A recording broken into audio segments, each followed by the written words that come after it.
Hi guys, ಎಲ್ರಿಗೂ ನಮಸ್ಕಾರ. ಮತ್ತೊಂದು ಹೊಸ ವ್ಲಾಗ್ಗೆ ಸ್ವಾಗತ ಸುಸ್ವಾಗತ. ಸೊ ಇವತ್ತಿನ ವ್ಲಾಗ್ನ ಶುರು ಮಾಡ್ತಾ ಇರೋದು ಸಂಜೆ ಆಲ್ಮೋಸ್ಟ್ ಸುಮಾರು ಒಂದು 4 ಗಂಟೆ ಅಂತ ಅಂದ್ಕೊಳ್ಳಿ. ಸೊ ಬನ್ನಿ ಇವತ್ತಿನ ವ್ಲಾಗ್ನ ಶುರು ಮಾಡೋಣ. ನಮ್ಮ ಬರ್ಡ್ಸ್ಗಳೆಲ್ಲ ಏನೇನು ಅಪ್ಡೇಟ್ ಆಗಿದೆ ಅಂತ ತೋರಿಸ್ತೀನಿ. ಒಂದಷ್ಟು ಬರ್ಡ್ಸ್ಗಳು ಮರಿಗಳೆಲ್ಲ ದೊಡ್ಡವಾಗಿದ್ದಾವೆ. ಸೆಮಿ ಡಾಟ್ಸ್ಗಳು ಅವೈಲೇಬಲ್ ಇದೆಯೋ ಇವಾಗ. ನಿಮ್ಗೆ ಏನಾರು ಬೇಕಿತ್ತು ಅಂತಂದರೆ ವಾಟ್ಸಪ್ ಮಾಡಿ. All over Karnataka delivery available ಇರುತ್ತೆ. ಸೊ ಬನ್ನಿ ಇವತ್ತಿನ ವ್ಲಾಗ್ನ ಶುರು ಮಾಡೋಣ. ಆಮೇಲೆ ಇನ್ನೊಂದು ಏನಂತಂದರೆ, ನಮ್ಮ ಏವಿರಿಗೆ ಕ್ಯಾಮ್ರಾ ಹಾಕಿದ್ದೀನಿ ಇವಾಗ. ಅಂದರೆ ಅದು ಆನ್ ಆಗಿಲ್ಲ ಇವಾಗ ಸದ್ಯಕ್ಕೆ. ಮರಿಗಳೆಲ್ಲ ದೊಡ್ಡವಾಗ ಆಚೆ ಬಂದವೆ, ತೋರಿಸ್ತೀನಿ ನಾನು ನಿಮಗೆ. ಅದಕ್ಕಿಂತ ಮುಂಚೆ ಕ್ಯಾಮ್ರಾ ನೋಡಿ ಗಾಯ್ಸ್, ಕ್ಯಾಮ್ರಾ ಹಾಕಿದ್ದೀನಿ, ನೋಡ್ತಾ ಇರ್ಬೋದು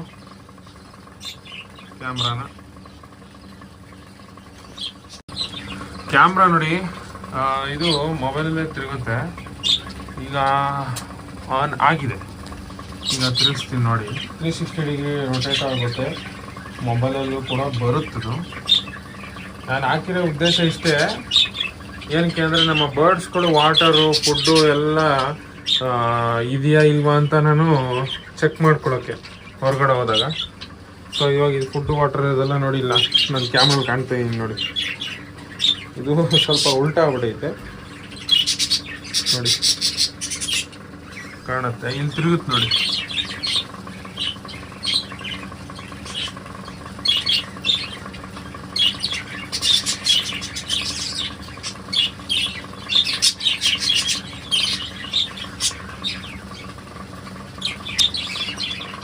ನೋಡಿ ಗೈಸ್, ಇಲ್ಲಿ ಕಾಣ್ತಾ ಇದ್ದೀನಿ ನಾನು ಕ್ಯಾಮ್ರಲ್ಲಿ, ಈ ವಿಡಿಯೋದಲ್ಲಿ ನೋಡಿ ಕಾಣ್ತಾ ಇದ್ದೀನಿ.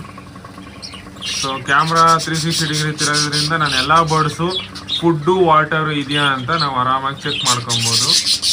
360 ಡಿಗ್ರಿ ರೊಟೇಟ್ ಆಗುತ್ತೆ ನೋಡಿ. ನೀವು ನೋಡ್ತಾ ಇರ್ತೀರ ಕ್ಯಾಮ್ರಾ ರೊಟೇಟ್ ಆಗ್ತಿರೋದನ್ನ ನೀಟಾಗಿ ಟ್ರ್ಯಾಕ್ ಮಾಡ್ಬೋದು. ನಮ್ಮ ಬರ್ಡ್ಸ್ಗಳು ಆಮೇಲೆ ಯಾವ್ದಾರ ಮರಿಗಳೇನಾರ ಕಚ್ಚಾಡ್ತಾ ಇದ್ದಾವ, ಬರ್ಡ್ಸ್ಗಳು ಯಾವ್ದಾರ ಕಚ್ಚಾಡ್ತಾ ಇದಾವ ನೋಡಿಕೊಂಡು ಬಂದು ಅದನ್ನು ತಡೆಯುವಂಥ ಪ್ರಯತ್ನ ಕೂಡ ಮಾಡ್ಬೋದು. ಸೊ ನೋಡ್ಬೋದು, ಎಲ್ಲ ಕ್ಲೀನ್ ಮಾಡಿರ್ತೀನಿ ಗೈಸ್. ಇವರು ಎಷ್ಟು ಗಲೀಜು ಮಾಡ್ತಾರೆ ಅಂದರೆ ನನಗೆ ಒಂದೊಂದು ಟೈಮು ಬೇಜಾರಾಗ್ಬಿಡ್ತದೆ ನೋಡಿ. ಇವೆರಡು ಬಾಕ್ಸ್ಗಳು ಎಲ್ಲಿಂದ ಬಿದ್ದಾವೆ ಅಂತಲೂ ಗೊತ್ತಾಗಲ್ಲ, ಹಂಗೆ ಎಸ್ತಾಡ್ಬಿಟ್ಟಿರ್ತಾರೆ ನೋಡಿ. ಇದು ಎಲ್ಲಿ ನೋಡಿ, ಇಲ್ಲಿದು ಮರಿಗಳು ನೆಕ್ಸ್ಟ್ ಔಟ್ ಆಗಿದ್ದಾವೆ. ಆಮೇಲೆ ಎಷ್ಟೋ ಜನ ಕೇಳ್ತೀರಿ, ಮರಿಗಳು ಆಚೆ ಬಂದ್ಬಿಟ್ಟಿರ್ತವೆ, ನಾವು ಅದನ್ನು ವಾಪಸ್ ಹೊರಗಡೆ ಬಿಡೋದಾ ಹೇಗೆ ಬೇಡ ಅಂತ. ಈಗ ಇಲ್ಲಿ ನೋಡ್ತಾ ಇರೋ 2 ಮರಿಗಳು ಬಂದವೆ. ಅವನ್ನ ನಾನು ಆಚೆನೂ ಬಿಡೋಕೆ ಹೋಗಲ್ಲ, ಅದು ಹೊರಗಡೆಗೂ ಬಿಡೋಕೆ ಹೋಗಲ್ಲ, ಏನು ಮಾಡೋಕ್ಕಾಗಲ್ಲ, ಸುಮ್ಮನೆ ಬಿಟ್ಬಿಡ್ತೀನಿ.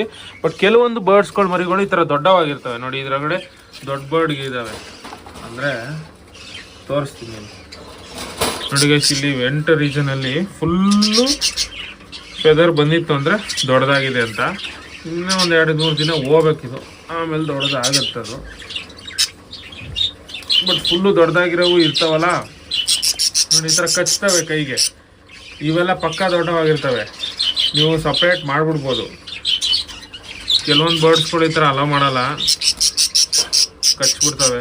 ಸೊ ನೋಡ್ಬೋದು, ಈ ಫುಡ್ಡು ಖಾಲಿ ಆಗಿದೆಯಲ್ಲ ಇದರಲ್ಲಿ. ಇದನ್ನು ನೋಡಿಕೊಂಡು ನಾನು ಇವಾಗ ಬಂದಿದ್ದು, ಹಂಗೆ ಒಂದು ವೀಡಿಯೋನ ಶೂಟ್ ಮಾಡೋಣ ಅಂತ. ಸೊ ಈ ಥರ ದೊಡ್ಡದಾಗಿರೋವು ಏನಂದರೆ ನೋಡ್ಬೋದು. ಇವಾಗ ನೀವು ಸ್ವಲ್ಪ ದೊಡ್ಡದಾಗಿತ್ತು ಅಂತಂದರೆ ನೀವೇ ಸಪ್ರೇಟ್ ಮಾಡಿಬಿಡಿ.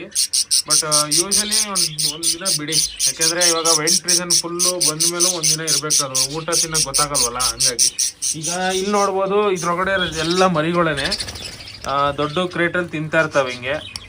ಸೊ ದೊಡ್ಡ ಕ್ರೇಟಲ್ಲಿ ತಿನ್ನೋದ್ರಿಂದ ಏನಾಗುತ್ತೆ, ಬೇರೆ ಬರ್ಡ್ಸ್ಗಳು ಇವಾಗ ಕೆಲವೊಂದು ಗೊತ್ತಿರಲ್ಲ ತಿನ್ನೋದಕ್ಕೆ, ಅವು ಇಲ್ಲಿ ಕೂತ್ಕೊಂಡು ಇದ್ರ ಜೊತೆ ಇವುಗಳ ಜೊತೆಗೆ ತಿಂತವೆ. ಸೊ ಕಲಿತವೆ ಬೇಗ, ಸೆಲ್ಫ್ ಫೀಡ್ ಆಗಿಬಿಡ್ತವೆ ಅಂತ ಹೇಳ್ಬೋದು ಬೇಗ. ಸೊ ಅದಕ್ಕೋಸ್ಕರ ನೀವು ಆ ಥರ ಬಿಡ್ಬೋದು. ನೋಡ್ಬೋದು ಇಲ್ಲಿ ಕೆಲವೊಂದು ಮರಿಗಳು ಇದರಲ್ಲಿ ನೋಡಿ ಗೈಸ್. ಇದು ನೆಕ್ಸ್ಟ್ ಮೊಟ್ಟೆ ಇಟ್ಟಿದೆ ಆಲ್ರೆಡಿ, ಇದು ನೋಡೋಣ ತೋರಿಸ್ತೀನಿ. ಎಲ್ಲ ಮೊಟ್ಟೆ ಇಟ್ಟಿದೆ ಗೈಸ್. ಇವಾಗ ಮರಿಗಳಾಗಿರೋವೆಲ್ಲ ಆಚೆ ಬಂದ್ಬಿಟ್ಟಿದ್ದಾವೆ. ಈಗ ಮೊಟ್ಟೆ ಇಟ್ಟಿದೆ. ಒಂದಷ್ಟು ಪ್ರಶ್ನೆಗಳು ಇರ್ತಾವಲ್ಲ, ಅದೆಲ್ಲದಕ್ಕೂ ಉತ್ತರನ ಕೊಡೋಣ. ಒಂದು ವಿಡಿಯೋದಲ್ಲಿ ಬ್ರೋ ಬಜ್ಜೀಸ್ ಕಲರ್ ಬಗ್ಗೆ ವಿಡಿಯೋ ಮಾಡಿ ಅಂತ ಕೇಳಿದರೆ, ಖಂಡಿತ ಬ್ರೋ, ಖಂಡಿತ ಮಾಡ್ತೀನಿ. ಬಜ್ಜೀಸ್ ಕಲರ್ ಬಗ್ಗೆ ವಿಡಿಯೋನ ಮಾಡ್ತೀನಿ. ನೆಕ್ಸ್ಟು ಬ್ರೋ, ನಮ್ಮ ಮನೇಲಿ ಒಂದು ಪೇರ್ ಲವ್ ಬರ್ಡ್ಸ್ ತಂದಿದ್ವಿ. ಹೆಣ್ಣು 4 ಮೊಟ್ಟೆ ಹಾಕಿ 10 ದಿನ ಆಗಿದೆ. ಆದರೆ ಹೆಣ್ಣು ಗಂಡನ್ನು ಸಾಯಿಸ್ಬಿಟ್ಟಿದೆ. ಇವಾಗ ಹೆಣ್ಣು ಒಂದೇ ಇದೆ, ಏನು ಮಾಡೋದು ಅಂತ ಕೇಳಿದ್ದಾರೆ. ಬ್ರೋ ನಾನೇನು ಹೇಳ್ತೀನಿ ಅಂತಂದರೆ, ನೀವು ಸುಮ್ಮನೆ ಬಿಟ್ಬಿಡಿ ಅದ್ರ ಪಾಡಿಗೆ, ಅದು ಏನು ಡಿಸ್ಟರ್ಬ್ ಮಾಡೋಕ್ಕೆ ಹೋಗಬೇಡಿ. ಅಂದರೆ ನೀವು ಇವಾಗ ಇನ್ನೊಂದು ಮೇಲ್ ತರೋಕ್ಕಿಂತ ಮುಂಚೆ ನೀವು ತರ್ತೀರಲ್ಲ, ತಂದಾಗ ಏನು ಮಾಡಬೇಕು ಅಂದರೆ, ನೀವು ಒಂದು ಫಸ್ಟು ಈಗ ಒಂದು ಕೇಸ್ ಅಂದ್ಕೊಳ್ಳಿ. ಇದು ನೋಡಿ ಯಾವ ಥರ ಆಟ ಆಡೋರು ಅಂತ, ಇದೇ ಬಿದ್ದೋಗ್ಬಿಡೈತೆ ನೋಡಿ ಗೈಸ್. ಈಗ ಇದೊಂದು ಕೇಜು, ಇದ್ರೊಳಗಡೆ ಫೀಮೇಲು ಇದೆ, ಮೊಟ್ಟೆ ಇಕ್ಕಿದೆ, ಮೇಲ್ ಸತ್ತೋಗಿದೆ, ಮೇಲ್ ಸಾಯಿಸಿದೆ ಆ್ಯಕ್ಚುಲಿ. ಏಕೆಂದರೆ ಈಗ ನಾನು ಕೆಲವೊಂದು ಎಕ್ಸಾಂಪಲ್ಸ್ಗಳನ್ನ ನೋಡಿದ್ದೀನಿ ನಮ್ಮ ಏವೇರಿಲೇನೆ. ಮರಿಗಳು ಇರ್ತವೆ, ಮೇಲ್ಗಳನ್ನ ಸಾಯಿಸ್ಬಿಟ್ಟಿರ್ತವೆ. ಅದು ಏನಕ್ಕೆ ಆ ಥರ ಅಂತಂದರೆ, ಕೆಲವೊಂದು ಟೈಮು ಊಟ ತಿನ್ಸಲ್ಲ ಮೇಲು. ಏನಾಗುತ್ತೆ, ಊಟ ತಿನ್ಸಲ್ಲ ಅನ್ನೋದಕ್ಕಿಂತ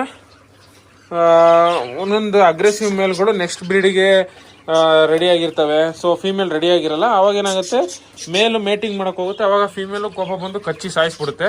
ಸೊ ಆ ಟೈಮಲ್ಲಿ ಏನು ಮಾಡಬೇಕು ಅಂತಂದರೆ, ಫಸ್ಟು ನೀವು ಆ ಫೀಮೇಲ್ ಜೊತೆಗೆ ಆ ಮರಿಗಳನ್ನ ಬಿಟ್ಬಿಡ್ಬೇಕು ದೊಡ್ಡದಾಗಕ್ಕೆ. ಯಾಕೆಂದರೆ ನಾನು ಅಲ್ಲಿ ಇವಾಗ ನಂದು ಹಂಗೆ ಅದೇ ಥರ ಕೇಸ್ ಆಗಿತ್ತು ಒಂದು ಇಲ್ಲಿ ಈ ಜಾಗದಲ್ಲಿ. ಸೊ ನಾನೇನು ಮಾಡಿದೆ, ಫೀಮೇಲ್ನ ಬಿಟ್ಟಿದ್ದೆ, ಮೇಲ್ದು ಸತ್ತೋಗಿತ್ತು, ಸಾಯಿಸಿತ್ತು. ಸೊ ಫೀಮೇಲ್ನ ಬಿಟ್ಬಿಟ್ಟಿದೆ, 2 ಮರಿ ಇತ್ತು, ಫೀಮೇಲ್ ಜೊತೆಗೆ ಬಿಟ್ಬಿಟ್ಟಿದೆ. ಫೀಮೇಲೆ ಊಟ ಮಾಡಿಸ್ತು, ಚೆನ್ನಾಗಿ ಸಾಕ್ತು ಕೂಡ. ಅದಾದ್ಮೇಲೆ ಸಪ್ರೇಟ್ ಮಾಡಿದೆ. ಸೊ ಆ ಥರ ಕೂಡ ನೀವು ಮಾಡ್ಬೋದು. ಅದ್ರ ಪಾಡಿಗೆ ಬಿಟ್ಬಿಡಿ, ಮರಿಗಳು ದೊಡ್ಡವಾದ್ಮೇಲೆ ಮರಿಗಳನ್ನ ಸಪ್ರೇಟ್ ಮಾಡಿ, ಫೀಮೇಲ್ನ ತೆಗೀರಿ ಆ ಕೇಜಿಂದ. ಆಮೇಲೆ ಹೊಸ ಮೇಲ್ ತಂದು ಈ ಕೇಜಿಗೆ ಬಿಟ್ಟು ಒಂದು ವಾರ, ಒಂದು 2-3 ಡೇಸ್ ಮಿನಿಮಮ್ ಈ ಕೇಜಿಂದ ದೂರ ಇರಲಿ ಫೀಮೇಲು. ಆಮೇಲೆ ವಾಪಸ್ ಫೀಮೇಲ್ ಬಿಟ್ಟರೆ ಪೇರ್ ಆಗುತ್ತೆ. ಸೊ ಈ ಥರ ಕೂಡ ಪೇರ್ನ ಮಾಡ್ಬೋದು. ಎಷ್ಟೋ ಜನ ಇನ್ನೂ ಪೇರಿಂಗ್ ಟಿಪ್ಸ್ಗಳನ್ನ ಕೇಳ್ತಾನೆ ಇರ್ತಾರೆ. ನಾನು ಆಲ್ಮೋಸ್ಟ್ ಸುಮಾರು ಒಂದು ಪ್ಲೇಲಿಸ್ಟ್ನೇ ಮಾಡಿದ್ದೀನಿ, ಬಜೀಸ್ಗಳಿಗೆ ಪೇರ್ ಯಾವ ಥರ ಮಾಡೋದು ಅಂತ. ಸೊ ನೋಡಿಲ್ಲ ಅಂತಂದರೆ ಈಗಲೇ ಹೋಗಿ ನೋಡಿ, ಪ್ಲೇಲಿಸ್ಟಲ್ಲಿ ನಿಮಗೆ ಅವೈಲೇಬಲ್ ಇರುತ್ತೆ. ನೆಕ್ಸ್ಟ್ ಕಮೆಂಟು,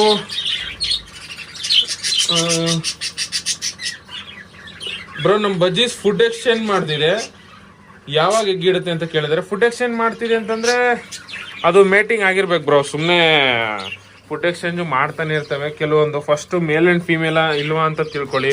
ಅದಾದ ನಂತರ ನೀವು ಮೇಲ್ ಫಿಮೇಲ್ ಅಂತ ತಿಳ್ಕೊಂಡಾದ್ಮೇಲೆ ನೆಕ್ಸ್ಟ್ ಸ್ಟೆಪ್ ಏನಂತಂದರೆ, ಅದು ಪೇರ್ ಆಗಿದೆ, ಫುಡ್ ಎಕ್ಸ್ಚೇಂಜ್ ಮಾಡ್ತಿದ್ರೆ ನೆಕ್ಸ್ಟ್ ಸ್ಟೆಪ್ಪು. ನೆಕ್ಸ್ಟ್ ಮೇಟಿಂಗ್ ಆಗಿದೆ ಅಂತಂದರೆ ಒಂದು 8 to 12 ಡೇಸ್ ಒಳಗಡೆ ಅದು ಮೊಟ್ಟೆನೂ ಇಡುತ್ತೆ. ಸೊ ನೀವು ವೆಯ್ಟ್ ಮಾಡಿ. ನಿಮ್ಗೆ ಅದಕ್ಕೆ ಏನಾರ ಮಡಕೆ ಬ್ರೀಡಿಂಗ್ ಬಾಕ್ಸ್ ಏನಾದ್ರು ಕೊಟ್ಟಿಲ್ಲ ಅಂತಂದರೆ ಕೊಡಿ. ಅದಾದಮೇಲೆ ಸಪ್ಲಿಮೆಂಟ್ಸ್ನ ಕೊಡಿ. ಸಬ್ಬಕ್ಕಿ ಸೊಪ್ಪು ಹೀಟಿಗೆ, ಅಂದರೆ ಬ್ರೀಡಿಂಗಿಗೆ ಒಳ್ಳೆ ಹೆಲ್ಪ್ ಮಾಡುತ್ತೆ ಸಬ್ಬಕ್ಕಿ ಸೊಪ್ಪು ಕೊಡಿ. ಅದಾದಮೇಲೆ ನೀವು ಮೆಂತ್ಯ ಸೊಪ್ಪನ್ನು ಕೂಡ ಕೊಡ್ಬೋದು, ಅದು ಒಳ್ಳೆ ಸೋರ್ಸ್ ಆಫ್ ಮಿನರಲ್ಸ್ ಮತ್ತು ವಿಟಮಿನ್ಸ್ ಅಂತ ಕೂಡ ಹೇಳ್ಬೋದು. ಸೊ ನೆಕ್ಸ್ಟು ನೋಡ್ಬೋದು, ಇವಾಗ ನಮ್ಮ ಮೇವೆ ಸ್ವಲ್ಪ ಗಲೀಜಾಗ್ಬಿಟ್ಟಿದೆ, ಬೇಜಾರು ಮಾಡ್ಕೊಂಬಿಡಿ. ಎಲ್ಲ ಕ್ಲೀನ್ ಮಾಡಿದ್ದೆ ಗೈಸ್, ಫುಲ್ಲು ಕ್ಲೀನ್ ಮಾಡಿದ್ದೀನಿ. ಕ್ಲೀನ್ ಮಾಡಿ ನೋಡಿ, ಫುಲ್ಲು ಕ್ಲೀನ್ ಮಾಡಿ ಕಸ ಎಲ್ಲ ಆಚೆ ಹಾಕಿದ್ದೆ. ಮತ್ತೆ ಅವ್ರು ಗಲೀಜು ಮಾಡವ್ರೆ, ಮತ್ತೆ ಕ್ಲೀನ್ ಮಾಡಬೇಕು. ಅದೇನೋ ಗೊತ್ತಿಲ್ಲ, ಇವರು ಸಿಕ್ಕಾಪಟ್ಟೆ ಗಲೀಜು ಮಾಡ್ತಾ ಇರ್ತಾರೆ. ಮತ್ತು ನಮ್ಮ ಮೇವೇರಿ ಬಗ್ಗೆ ಏನು ಅನಿಸುತ್ತೆ ಕಮೆಂಟ್ಸ್ ಮಾಡಿ. ನಿಮ್ಗೇನೇ ಡೌಟ್ಸ್ ಇದ್ರು ಕೂಡ ಕಮೆಂಟ್ ಸೆಕ್ಷನಲ್ಲಿ ಕಮೆಂಟ್ ಮಾಡಿ. ಇನ್ನೇನೇ ಡೌಟ್ಸ್ ಇದ್ರು ಕೂಡ ಕಮೆಂಟ್ ಸೆಕ್ಷನಲ್ಲಿ ಕಮೆಂಟ್ ಮಾಡಿ. ಅದೇ ಹೇಳಿದ್ನಲ್ಲ, ಹೊಸ ವಿಷಯ ಏನಂತಂದರೆ, ನಮ್ಮ ಮೇವೇರಿಗೆ ಈ ಥರ ಒಂದು ಕ್ಯಾಮ್ರಾನ ಹಾಕಿದ್ದೀನಿ. ಆಮೇಲೆ ಇಲ್ಲಿ ಸಿಕ್ಕಾಪಟ್ಟೆ ಕಷ್ಟ ಆಯಿತು, ಯಾಕೆಂದರೆ ಇರೋದು ಒಂದೇ ಸ್ವಿಚ್ಚು. ಆ ಒಂದೇ ಸ್ವಿಚ್ಚಿಗೆ ಎಕ್ಸಿಟ್ ಫ್ಯಾನು ಹಾಕಬೇಕು, ಈ ಕಡೆ ಹೀಟ್ರೂ ಹಾಕಬೇಕು, ಆಮೇಲೆ 2 ಲೈಟು ಕೂಡ ಹಾಕಬೇಕು, ಆಮೇಲೆ ಕ್ಯಾಮ್ರಾ ಕೂಡ ಹಾಕಬೇಕು. ಅದಕ್ಕೆ ಮಲ್ಟಿಪ್ಲೆಗ್ನ ತಂದೆ. ಆ ಮಲ್ಟಿಪ್ಲೆಗಲ್ಲಿ ಇವಾಗ ಇದು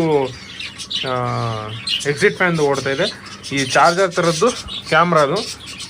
ನೆಕ್ಸ್ಟು ಲೈಟದು ಇಲ್ಲೇ ಇದೆ ನೋಡಿ, ಇದು ಲೈಟದು ಕೊಡ್ತೀನಿ ನೋಡಿ, ಇದು ಲೈಟದು. ಮತ್ತು ಇದು ಇನ್ನೊಂದು ಸ್ವಿಚ್ಚು, ಇನ್ನೊಂದು ಲೈಟದು, ಅಲ್ಲಿದೆ ಲೈಟು ಹೀಟದು. ಡಿಗ್ರಿ ನೋಡ್ಬೋದು 27.2. ಆಮೇಲೆ ಇನ್ನೊಂದು ಹೇಳಿಲ್ಲ, ಈ ಕ್ಯಾಮ್ರಾದಲ್ಲಿ ನನಗೆ ಈ ಟೆಂಪ್ರೇಚರು ಕೂಡ ಕಾಣುತ್ತೆ. ಸೊ ಟೆಂಪ್ರೇಚರ್ ಕೂಡ ನಾನು ಚೆಕ್ ಮಾಡ್ಕೊಬೋದು. ಈಗ ಅಕಸ್ಮಾತ್ ಏನಾರ ಮಳೆ ಬರ್ತಾ ಇದೆ, ಬಾಗಿಲು ತೆಗಿಯೋಕ್ಕಾಗಲ್ಲ, ಬಾಗಿಲು ತೆಗೆದ್ರೆ ಬರ್ಡ್ಸ್ಗಳಿಗೆ ಕೋಲ್ಡ್ ಆಗುತ್ತೆ ಅನ್ನುವಾಗ, ನಾನು ಈ ಕ್ಯಾಮ್ರಾದಲ್ಲೇ ಈ ಕಡೆ ತಿರುಗಿಸ್ಕೊಂಬಿಟ್ಟು ಆರಾಮಾಗಿ ಎಷ್ಟು ಟೆಂಪ್ರೇಚರ್ ಇದೆ ಅಂತ ನೋಡಿಕೊಂಡು, ಕಮ್ಮಿ ಟೆಂಪರೇಚರ್ ಇತ್ತು ಅಂತಂದರೆ ಬಂದ್ಬಿಟ್ಟು ಈ ಹೀಟ್ರನ್ನ ಆನ್ ಮಾಡ್ಬೋದು. ಸೊ ಓಕೆ ಗೈಸ್, ಇದಿಷ್ಟು ಇವತ್ತಿನ ವ್ಲಾಗ್ ಆಗಿತ್ತು. ಸಿಗೋಣ ಗೈಸ್ ಮುಂದಿನ ವ್ಲಾಗಲ್ಲಿ ಒಂದು ಹೊಸ ಟಾಪಿಕ್ನೊಂದಿಗೆ. ಅಲ್ಲಿವರೆಗೂ ಟೇಕ್ ಕೇರ್, ಬೈ ಬೈ. ಮತ್ತೇನೇ ಡೌಟ್ಸ್ ಇದ್ರು ಕೂಡ ಕಮೆಂಟ್ ಸೆಕ್ಷನಲ್ಲಿ ಕಮೆಂಟ್ ಮಾಡಿ. ಆಮೇಲೆ ಸೆಮಿಯೋಟರ್ ಬಜ್ಜೀಸ್ ಕೂಡ ಅವೈಲೇಬಲ್ ಇದೆ, ಕಲರ್ ಸೂಪರ್ ಇರೋ ರೇಂಬೋ ಬಜ್ಜೀಸ್ ಕೂಡ ಅವೈಲೇಬಲ್ ಇದೆ ಸೇಲ್ಗೆ. ಸೊ ನೀವು ವಾಟ್ಸಪ್ಪಲ್ಲಿ ಮೆಸೇಜ್ನ ಮಾಡಿ, ಡೀಟೇಲ್ಸ್ನ ಕಳಿಸ್ಕೊಡ್ತೀನಿ. ವಾಟ್ಸಪ್ ನಂಬರ್ ಆಲ್ರೆಡಿ ಸ್ಕ್ರೀನ್ ಮೇಲೆ ಡಿಸ್ಪ್ಲೇ ಆಗಿರುತ್ತೆ. ಸಿಗೋಣ ಗೈಸ್ ಮುಂದಿನ ವ್ಲಾಗಲ್ಲಿ. ಬಾಯ್. ಅಲ್ಲಿವರೆಗೂ ಟೇಕ್ ಕೇರ್. ಬಾಯ್ ಬಾಯ್.